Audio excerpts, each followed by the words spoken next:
being on the come up is actually attractive to some people, and it's less intimidating. Now what happens is, being high value isn't all that it's caked up to be, because when you become high value, you also become more selective with your time. So at this point now, dating becomes harder, friendships become more refined, and I'm more selective. And a lot of times you can't bring the highest people with you. Welcome to a 3-part video series on the high value person, okay? And what it's like to have these relationships as a high value person.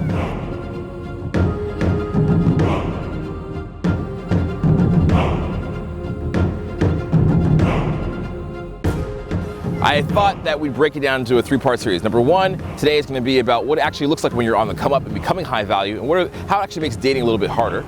And number 2, we're going to do some Q&A, questions and answers. And number 3 is what it means to be the most interesting person in the world, all right? So there's going to be 3 separate videos on each of these subjects. Now before I get into this, man, no one else is qualified to bring it to you to this level on the videos. No one does it for you. So what I want you to do is help out the channel tremendously, okay? Go to the corner right there, press the like button. If you're new to the channel, hit subscribe, turn on notifications so you get the bell and you don't miss out on videos like this, because YouTube will not show you these videos unless you're subscribed and you have the notifications on. So go ahead and do that right now. So my experience is pretty wild, man. You know, if you're new to the channel, you don't really know much about me. I'm an international coach. I've been teaching social dynamics professionally for 6 years. I've been a practitioner of it for about 10 years. Over 500 seminars, books, and courses in areas of self-development. I was raised in the ways of social dynamics by a street guy, let's just call it that, okay? And I've actually built a whole music and fashion career around that, and now doing this. Traveled internationally, enough travel to go around the globe 36 times, and I've kind of been a very curious, interesting guy. And through all that, what I found out is, you know, I kind of fit in the high value guy category. You know, when people meet me, they're usually like, you're stylish, you're charming, you're intelligent, you're passionate, ambitious, you speak with confidence, and you really have some things that are going on for you. I know. I was driving while hot. And so this video is meant to help out the person that is on that path and give them a realistic expectation about what dating is like, because I feel like a lot of relationships aren't exactly clear, or people pitch a high value personality lifestyle to you and they kind of sell you a dream without knowing the realities of it, okay? And also, you know, you might not be a typical what's called a high value person. You may not be a person that's you know, making 6+ figures a year and has a great network and all that. You might be somebody that's called the come up. And I think this information is great for somebody that's also on the come up as well. We're going to divide it into 3 categories today. The person who is the beginner, the person in the middle who's like the come up, and then the person who is like reaching that high value kind of level, all right? So if you're a beginner and you're learning this stuff and you're watching it, the first thing you need to just understand and believe is like, oh my gosh, this is real. Oh shit, this is real. I can actually get out of my house and meet people. I'm allowed to do that. I'm allowed to start a conversation with a stranger.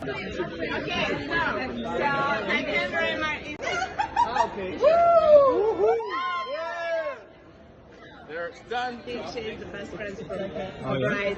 Yeah, she is. Oh my god.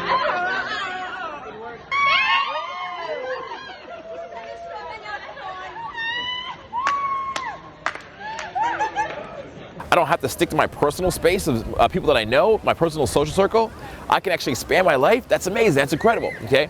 So whenever you watch these videos or you do this stuff, just think, oh damn, it's real, I can do it. And so whenever you watch something, just take that key message away. So it starts to sort of like brainwash you in a positive way to get out of your shell, be less introverted, have some self-confidence, and you know, be able to develop some social skills.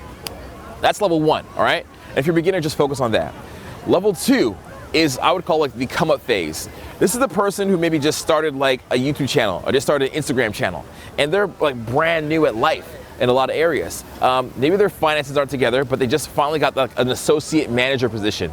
They're not even a full manager, but associate manager. Maybe you just started going to the gym and just learned about like counting your macros, and you're finally like starting to eat healthy where you can. You're developing some social skills.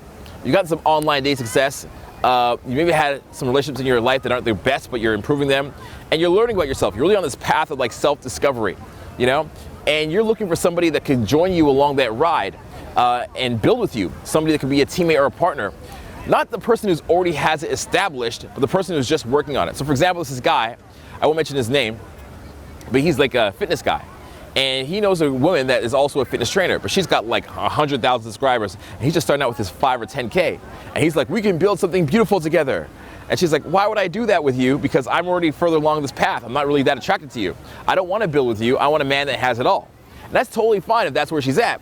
But there is a certain group of people that will like somebody that is on the come up.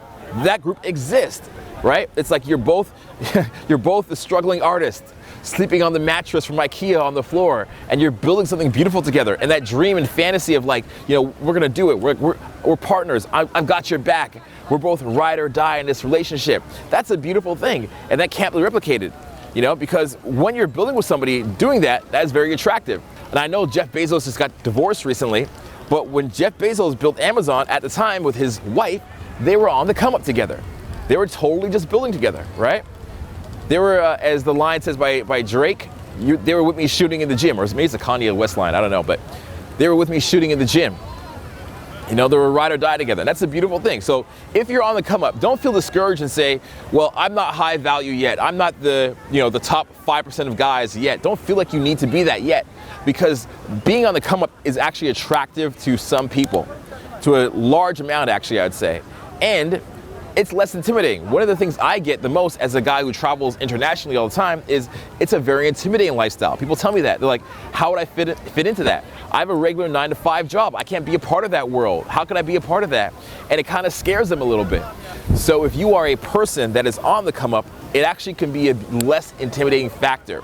It can be a factor that helps people be more emotionally bought into what's happening and less likely to leave, all right? So if you're someone that's on the come up, it's less intimidating. Also, you're less worried about people taking things from you. High value people are extremely afraid of somebody always trying to rob them or steal their attention or their time because it's so valuable, right? If you're on the come up, what you have the most of is time.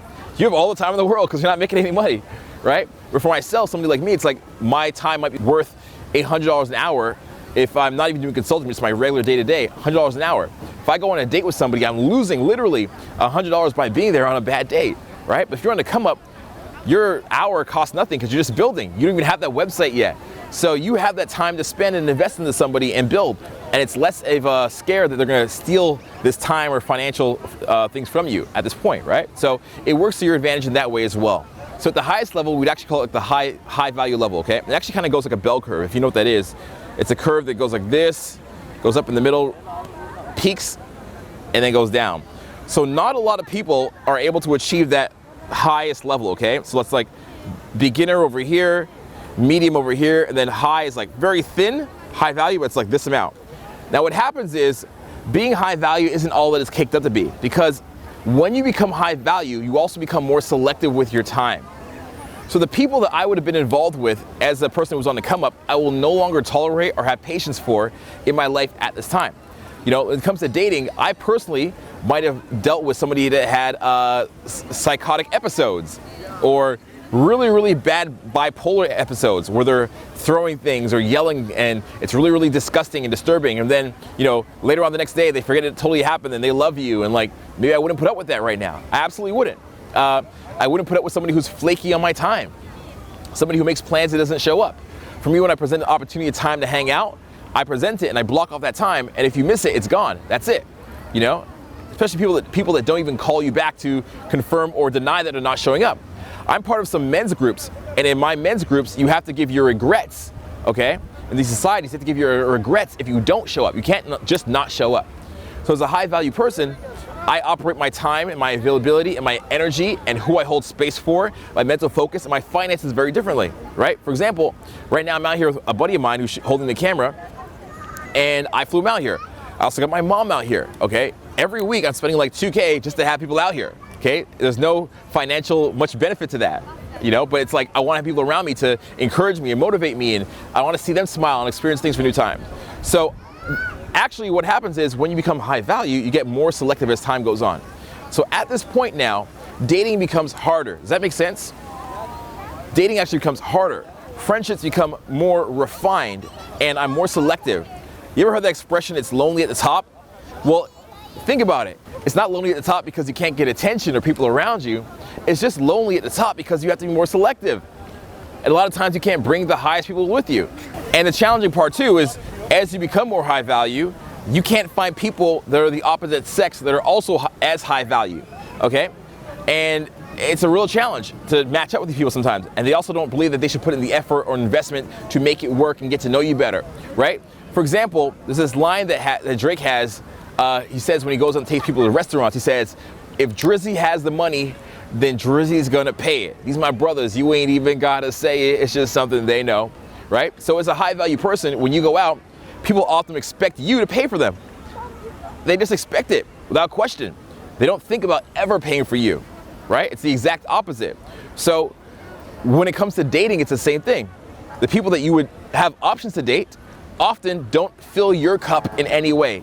They have no interest in financially doing something that's a little gift. They have no interest in providing, clearing out their schedule. They have no interest in being accommodating to you. It's just what you're getting out of the situation becomes less and less and less. So it's not all it's caked up to be, and you got to be more selective as time goes on. All right. In this video series, what I want to do is break down some questions and answers you might have about this kind of lifestyle, and especially if you're somebody that's on the come up or a high value person.